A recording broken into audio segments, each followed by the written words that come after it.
Hi dear student, पिछली बार हमने average power in capacitor और इंडक्टर का कंसीडरेशन किया था और हमने प्रूव किया था कि जो पावर जो कंजम्पशन होता है इंडक्टर और कैपेसिटर में वो क्या होता है, जीरो होता है। ओके, अब आज जो है हम वो देखेंगे average power in LCR circuit. अब एलसीआर सर्किट में पावर का जो फॉर्मूला होता है वो फॉर्मूला क्या होता है वो आज हम निकालेंगे। उसके बाद हम पावर फैक्टर पे डिस्कशन करेंगे, पावर फैक्टर का फॉर्मूला आपको समझाएंगे। ओके, तो वीडियो लास्ट तक देखिएगा डियर स्टूडेंट। तो हमारा जो आर्टिकल है वो है average power in LCR circuit.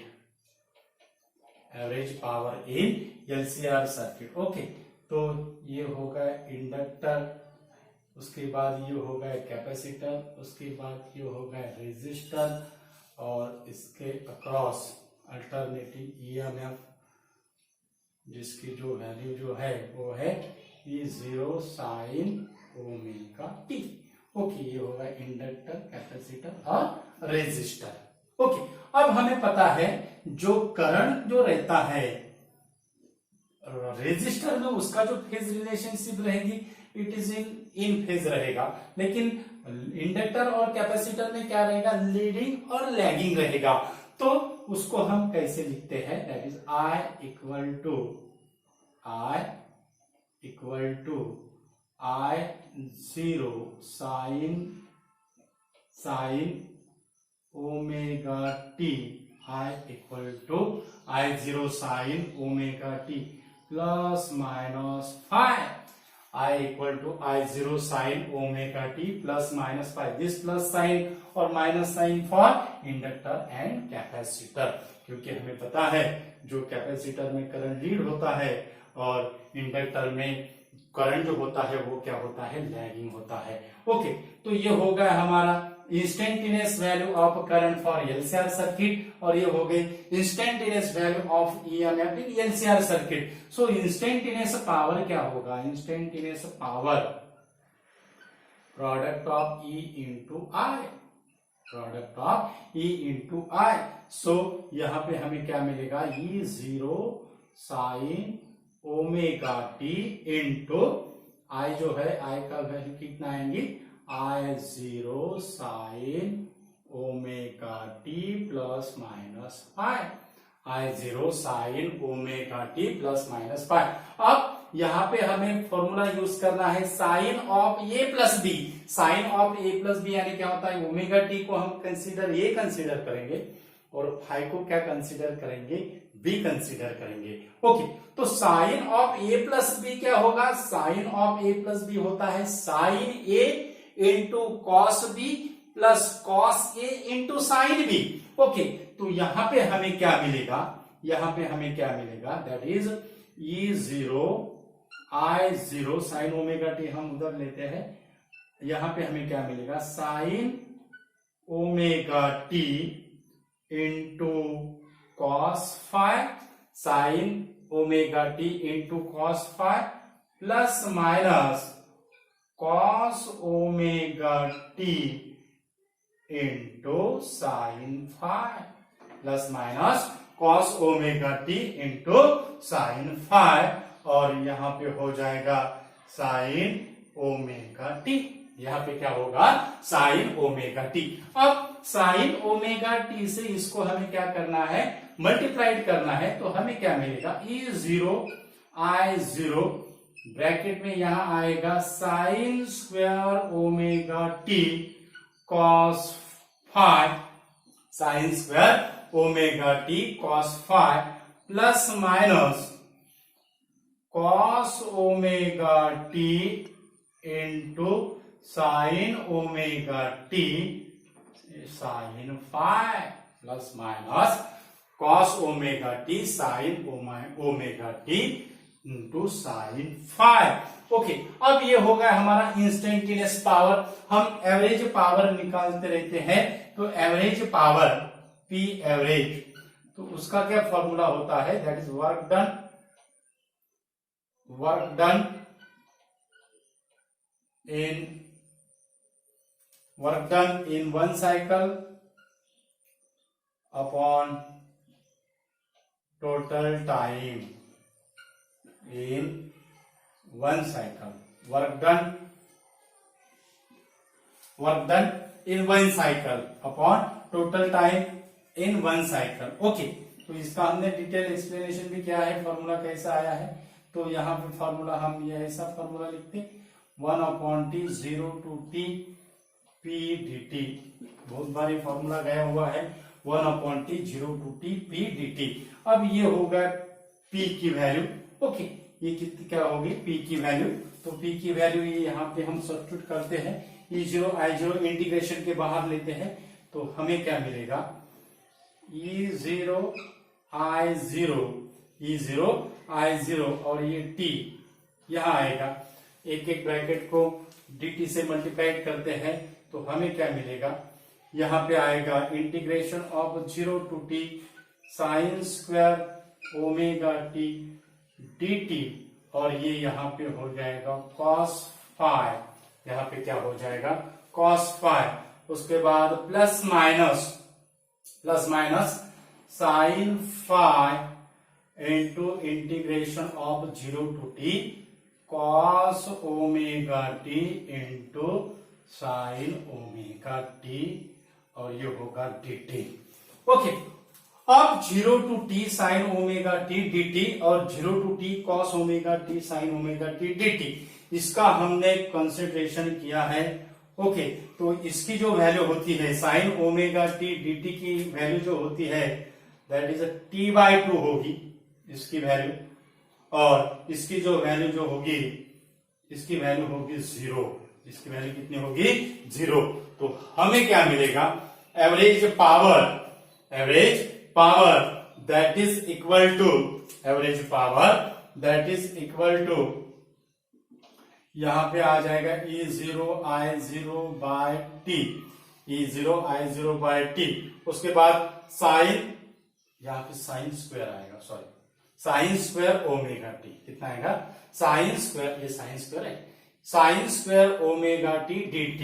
उसकी वैल्यू कितनी होगी t/2 होगी। यहाँ पे क्या आएगी t/2, यहाँ पे कितना आएगा t/2 इंटू cos फाई और ये सब क्या हो जाएगा 0 हो जाएगा, यानी इतना हमें क्या मिलेगा E0 I0 by t into t/2 cos phi. तो यहाँ का ये जो t जो है ये t क्या हो जाएगा, यहाँ पे कैंसिल हो जाएगा। तो p एवरेज की जो वैल्यू है p एवरेज, उसकी वैल्यू हमें कितना मिलेगी E0 I0 by 2 into cos phi. P average that is equal to E0 I0 by 2 into cos phi। अब ये 2 को हम कैसे लिखते हैं, अब इसको अगर हमें IRMS में अगर कन्वर्ट अगर करना है तो कैसे होगा, P average E0 by √2 into I0 by √2 और ये होगा cos phi। ये 2 को हम ऐसे लिखते हैं। ओके, तो E0 by √2 क्या है P एवरेज, E0 by √2 क्या है ERMS है, और I0 by √2 क्या है IRMS है, और ये क्या होगा cos phi। बहुत इजी ऐसा आर्टिकल है डियर स्टूडेंट, इजी ऐसा डेरिवेशन है। ओके, तो ये ERMS into IRMS cos phi को हम क्या कहते हैं, it is the true power, it is the true power. यानी यहाँ पे ERMS इंटू IRMS क्या है ट्रू पावर है, ERMS into IRMS cos phi क्या है ट्रू पावर है। ओके, तो ये जो P एवरेज होगा यहाँ पे it is true power, it is a true power. अब यहाँ पे हम कंक्लूजन निकालेंगे, क्या कंक्लूजन निकालेंगे, that is the average power dissipated in LCR circuit. It is not only depends upon, बहुत इंपॉर्टेंट ऐसा कंक्लूजन है, it is not only depends upon RMS value of EMF, RMS value of current, but also depends upon phase angle phi, phase angle phi. और ये जो यहाँ पे जो cos phi है, ये cos फाई को हमने पहले ही इसका फॉर्मूला निकाला हुआ है, इसको हम कहते हैं पावर फैक्टर, इसको हम क्या कहते हैं, पावर फैक्टर कहते हैं। और ये पावर फैक्टर का अब फॉर्मूला कैसा होगा एलसीआर सर्किट के लिए, तो यहां पे हमें रिलेशन क्या मिलेगा, यहां पे हमें रिलेशन मिलेगा true power that is equal to ERMS into IRMS को हम कहते हैं एफरेंट पावर, और ये हो गया cos फाई को हम कहते हैं पावर फैक्टर, cos फाई को हम क्या कहते हैं, पावर फैक्टर। ओके, तो पावर फैक्टर का क्या फॉर्मूला होगा, फिर इससे पावर फैक्टर का फॉर्मूला क्या होगा, पावर फैक्टर का formula therefore power factor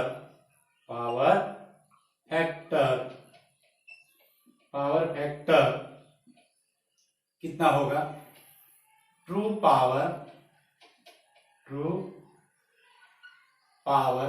upon apparent power, true power upon apparent power. Power factor it is the ratio of true power to the apparent power, true power to the apparent power. तो ये होगा हमारा cos phi का formula. अब cos phi के लिए हमने ये जो इम्पीडेंस ट्रायंगल जो निकाला था, इम्पीडेंस ट्रायंगल हमने निकाला था, ये था R, ये था XL माइनस XC और ये था Z। तो यहां से ये होगा फाई, तो यहां से फाई का फॉर्मूला क्या होगा, cos फाई का formula cos phi that is equal to adjacent side upon hypotenuse, cos phi that is equal to R by Z, cos phi that is equal to R by Z, important ऐसा है।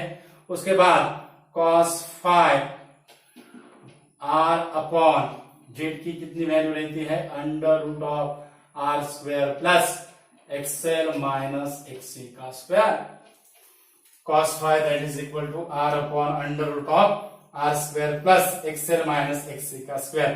तो ये होगा हमारा power factor. उसके पहले ही हमने power factor का आपको समझाया है। और यहाँ पे average power in LCR circuit it is not only depends upon the RMS value of EMF and current but also depends upon the phase angle phi, उसको हम क्या कहते हैं, पावर फैक्टर कहते हैं। ओके, और यही एक रीजन है जो हम हमारा सीलिंग फैन जो देखते हैं, उस सीलिंग फैन के अक्रॉस हम क्या करते हैं, कैपेसिटर लगाते हैं। जो इलेक्ट्रिक मोटर है, वो इलेक्ट्रिक मोटर के अक्रॉस हम क्या करते हैं, कैपेसिटर लगाते हैं। वो कैपेसिटर का काम क्या होता है, it provide the higher power factor, it provided the higher power factor. क्योंकि अगर कौन सा भी इलेक्ट्रिक मोटर देखा जाए, अपना सीलिंग फैन देखा जाए, तो उसकी जो वाइंडिंग होती है, it is the copper winding, aluminium winding, किसी किसी में कॉपर वाइंडिंग होती है, किसी किसी में एल्यूमिनियम वाइंडिंग होती है। तो उसका जो इंडक्टेंस जो होगा, वो इंडक्टेंस क्या होगा, लार्ज होगा। इंडक्टेंस यहाँ पे देखो, यहाँ पे इंडक्टेंस की वैल्यू अगर लार्ज अगर हो गई, ओके, इंडक्टेंस की वैल्यू लार्ज है तो क्या हो जाएगा, ये जो पावर फैक्टर है उसकी वैल्यू क्या हो जाएंगी, लो हो जाएंगी। Inductors large, power factor will be low. इसी के वजह से जो कैपेसिटिव जो रिएक्टेंस है, means why the in a ceiling fan high value of capacitor is connected, why the electric motor high value of capacitor is connected, उसका reason क्या है, इंडक्टर जो इंक्रीज होता है कॉपर वाइंडिंग की वजह से, उसको क्या करना है, स्मॉल करना है। स्मॉल करने के लिए ये कैपेसिटिव रिएक्टेंस की वैल्यू क्या करना है, ज्यादा करना है। इसके लिए कैपेसिटेंस जो होता है उसको क्या करते हैं, हाई वैल्यू ऑफ कैपेसिटर क्या करते हैं, यूज करते हैं। सो ये जो XL माइनस XC होगा, this XL minus XC will be small and so the power factor will B large. ये अगर टर्म यहाँ की स्मॉल अगर हो गई तो पावर फैक्टर की वैल्यू क्या होगी, बढ़ेगी। सो कैपेसिटर क्यों कनेक्टेड करते हैं, to increase the higher power और to increase the power factor, to increase the power factor. तो it is most important, power factor जो है वो बहुत मोस्ट इंपॉर्टेंट है। ओके, तो ये था डियर स्टूडेंट हमारा इंपॉर्टेंट ऐसा average power in LCR circuit पे बहुत इम्पोर्टेंट ऐसा वीडियो है, एंट्रेंस एग्जाम के पॉइंट ऑफ व्यू से इम्पोर्टेंट है। और बोर्ड के सिलेबस में ये जो आर्टिकल है, ये आर्टिकल डिलीटेड पोर्शन में है, लेकिन जो एंट्रेंस एग्जाम है वो एंट्रेंस एग्जाम में बहुत इंपॉर्टेंट ऐसा आर्टिकल है।